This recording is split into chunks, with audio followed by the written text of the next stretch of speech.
Okay, so at the request of one of the YouTubers who wanted to see some footage on the EM1, this is some test footage in 4K on the EM1, and I'm using the Panasonic Lumix 7 to 14mm f4 lens, which actually works pretty well. I'm shooting in 4K, which has no EIS, so let's go.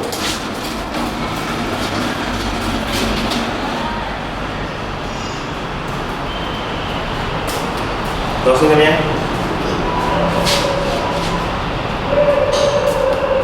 This is a really nice setup.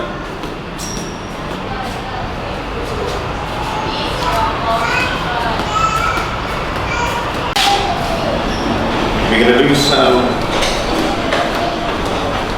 running.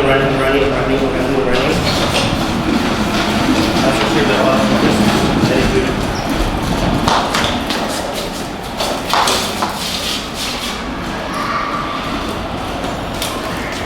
We'll do a 3D barrel roll, which is my mode 3.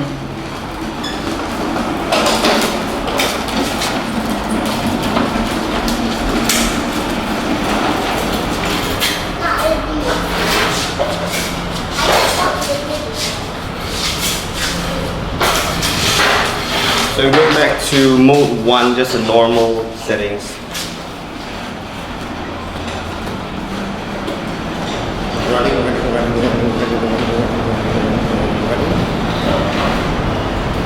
Some resistance just now when I flipped it to the front. There was a little bit of resistance when I did this just now, but now seems to be fine. Okay, go.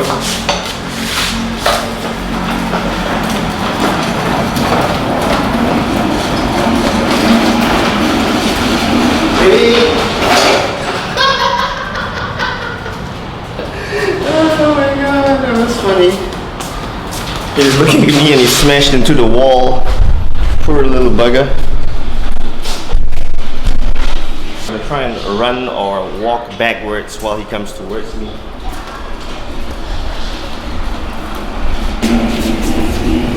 Quick, go. Cycle towards me. Okay, cycle. Cycle.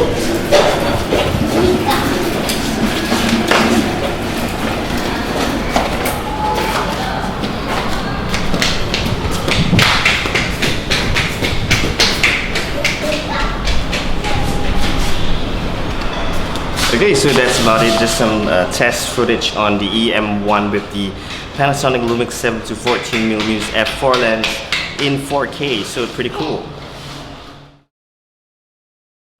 Yep, so also this is the request of one of the YouTubers requesting for the Sony a6500 on the DJI Ronin SE with the Sigma 16mm f1.4 lens, and he requested for the phone holder to be mounted on top of the Sony a6500. So here we go.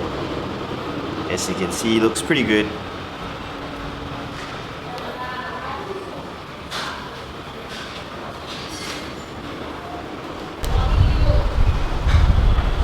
Is it possible to do this? Barely. It's a little bit of space.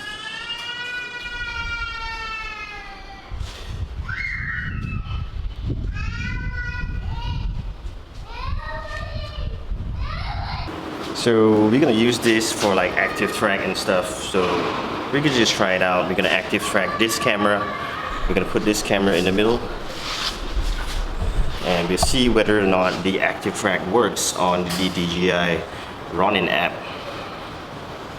Over here. So I'm gonna set the settings, and this active track I believe works only on iOS devices, or no, there is a compatibility list of cameras which can use the active track. iOS is definitely one of them. If you're using an Android, check out the link in the description to see if your phone is compatible or not. So we're going to active track. Yep, and that works. So we're going to active track this camera that I'm shooting on, my Canon 200D, and see if it works.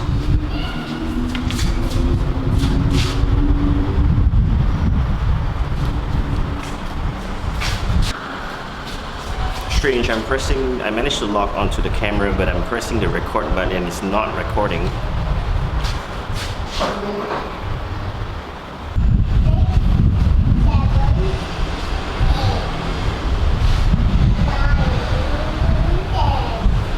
So basically the record button on the iOS Ronin, the DJI Ronin app doesn't work, so I needed to press directly on the camera, the side of the camera, the record button on the Sony a6500, and it does still track and it is recording at the moment.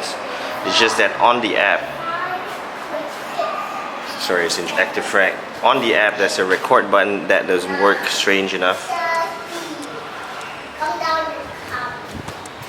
Yep, it is tracking very, very well. You can see it is tracking. Oh, lost tracking.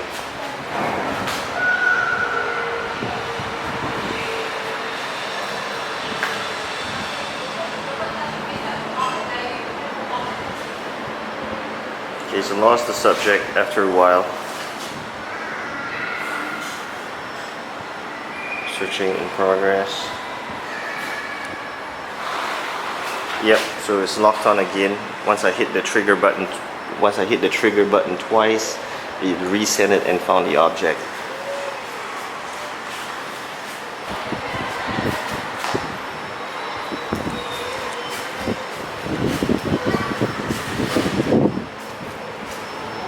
It is slightly jerky, maybe I'm in fast mode, that's why. But yeah, overall it looks pretty good, and it is able to be mounted with the camera with the phone holder on such a setup such as the Sony a6500 with the Sigma 16mm lens. So yep, that's all guys.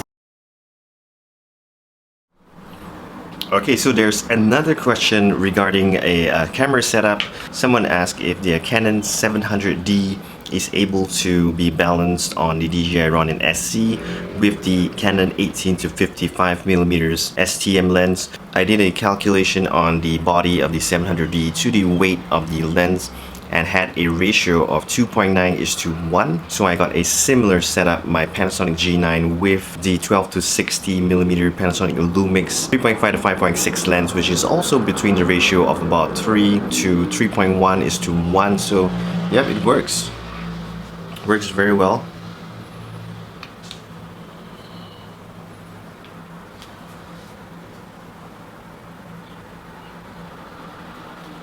Even show you the barrel roll, because that's the hardest to do. Yep, so I hope this answers your question between the Canon 700D and your 18-55mm Canon STM lens. So yep, that's all. Thanks for watching.